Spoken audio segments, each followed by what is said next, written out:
Don't waste your day. Take note of these 10 things to know before walking in the gate of Disney's Animal Kingdom.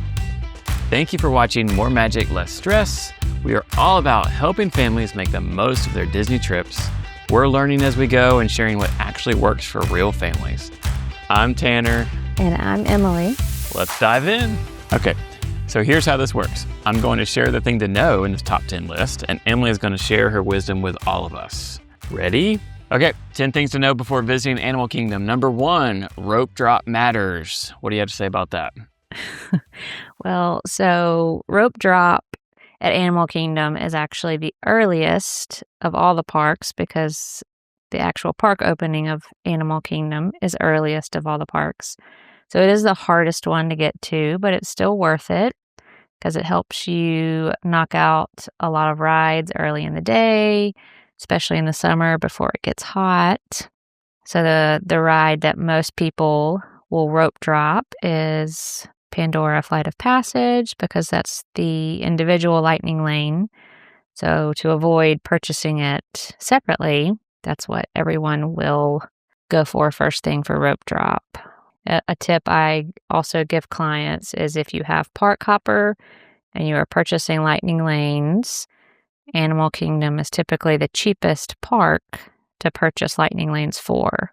So it's a really good strategy to start your day in Animal Kingdom, pay the cheapest price for lightning lanes, and then hop to another park. But to give you the most time, rope dropping is a really good strategy.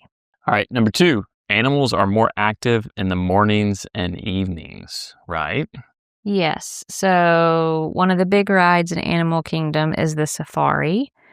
And one tip that we have learned in the years of going is that the animals there, especially in the summertime when the middle of the day gets super hot, they tend to be the most active first thing in the morning, and then again right at dusk, right before the park closes. Those are also the feeding times for the animals. So the workers will have just put food out, which draws the animals out as well. And Gorilla Falls was really good last time we went, right? We saw the gorillas outside last time. That was fun. Yeah, that was fun. Yeah, there's a lot of places to see the animals around the park besides just the safari. Okay, number 3, it's not the hottest park, right? I agree. It does have a lot of shade. I mean, you are outdoors for the majority of the rides. That is a little different than a lot of the other parks.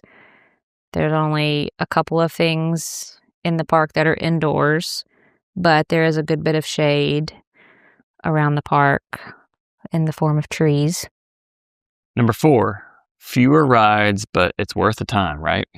I mean, I am a firm believer that all the parks offer something unique and different.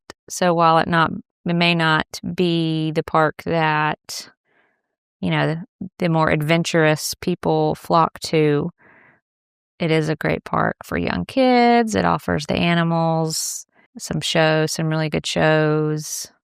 Our kids enjoy it. There's a lot of things for a lot of different people there. Number 5, speaking of shows, the Lion King show is a must, right? Yes, the Lion King show is one of our favorite shows in all of Disney. It's one we see pretty much every time we go.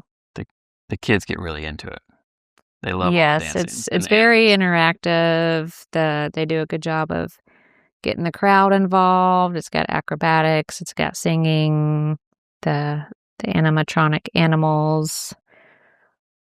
It's a lot of fun. Number 6, Pandora at night, which I'll say all the parks at night have a cool vibe. Definitely. But Pandora's different, right?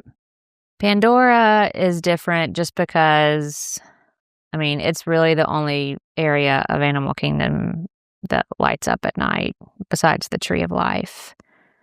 It's just got a really cool vibe. We're not really Pandora people, but it is, the architecture of that area of the park and the way they integrate it is really neat. It's so creative. It really is. Yeah.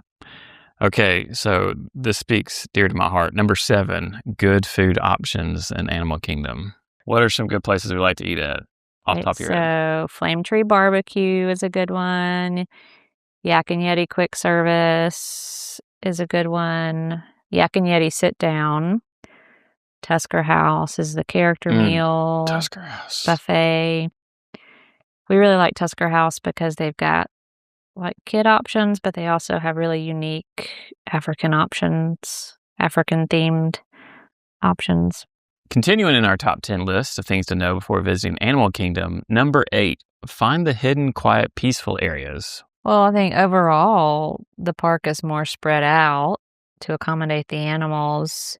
It's not just a bunch of rides put together.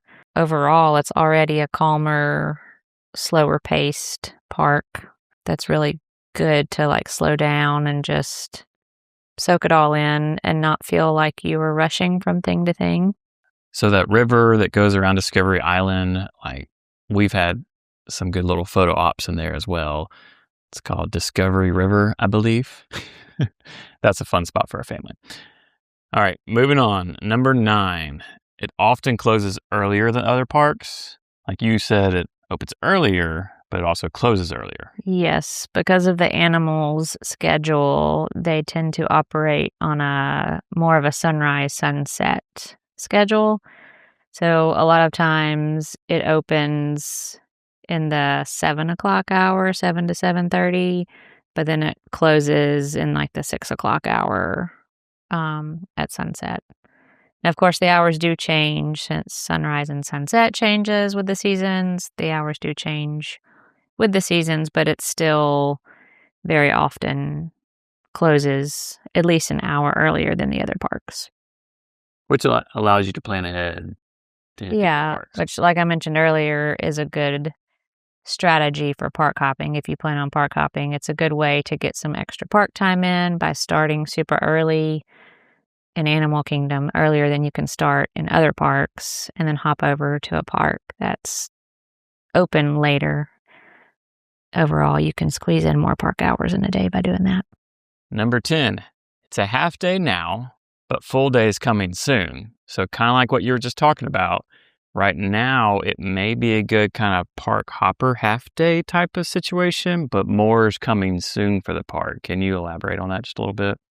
Yeah, so right now, they just recently closed the dinosaur area of the park and are making way for a totally new Encanto-themed area.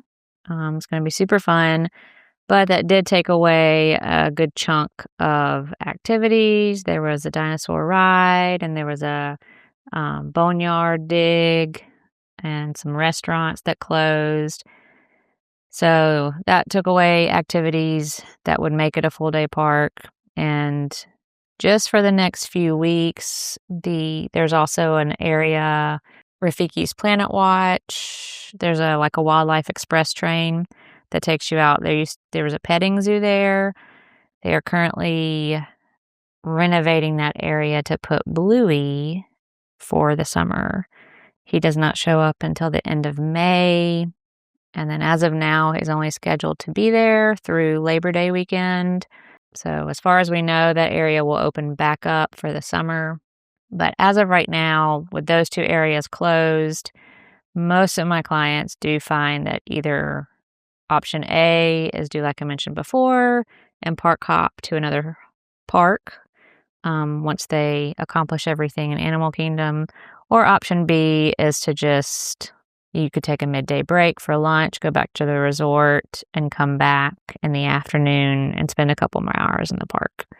But generally, we find, when all the areas are going to be opened with all the new stuff, I do think it will go back to being a full day park.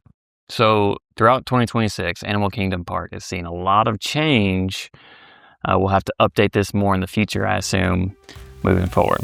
Thank you for watching More Magic, Less Stress. We hope these tips help protect those magic moments in parks like Animal Kingdom. We don't want you to miss that. If you're planning a Disney trip, consider subscribing. We'll be sharing more things we've learned from our trips, the good and the mistakes, of course, Also, check out the links in the description for helpful things we often use in the parks. Thanks for watching More Magic, Less Stress.